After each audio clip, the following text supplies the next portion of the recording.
இன்னைக்கு வாங்கக்கூடாத பொருட்கள் அமாவாசை அன்று என்னென்ன அப்படிங்கிறத நாம பார்க்கலாம். இப்ப அமாவாசை அப்படின்னாலே அன்று எந்த பொருளும் நாம சுபகாரியங்களுக்கு பூஜை காரியங்களுக்கு நம்ம பயன்படுத்துற பொருட்கள் எதுவும் நாம வாங்கக்கூடாது அப்படின்னு அனைவருக்கும் தெரியும். நம்ம அமாவாசை அப்படின்னாலே முன்னோர்களின் வழிபாடு முறையை சரியாக செய்ய அந்த நாள் உகந்த நாளாக இருக்கும். அதனால அந்த நாள்ல நம்ம பெருசா வேற எந்த பொருளும் வாங்க மாட்டோம். இருப்பினும் நம் தேவைக்கு அந்த தினத்துல வாங்கவே கூடாத பொருள் அப்படின்னு பாத்தீங்கன்னா எண்ணெய் கண்டிப்பாக வாங்கக்கூடாது. எந்த எண்ணெயாக இருந்தாலும் அமாவாசை தினத்தில் வாங்கக்கூடாது. உப்பு அமாவாசை தினத்தில் வாங்கவே கூடாது.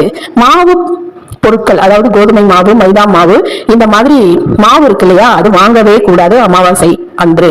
அமாவாசை அன்று பூட்டி திறக்கின்ற சாவி பூட்டு இந்த மாதிரி விஷயங்கள் வாங்கினால் அந்த பூட்டை நாம் பயன்படுத்தும் போதெல்லாம் நமக்கு அந்த தினத்துல சண்டைகள் வரும். அதனால அதெல்லாம் வாங்கக்கூடாது. இன்னும் நிறைய விஷயங்கள் வாங்கக்கூடாததாக இருந்தாலும் இப்ப நாம சொன்ன விஷயங்கள் கண்டிப்பா வாங்கவே கூடாது அப்படிங்கறத பத்தி தான் இன்னைக்கு நம்ம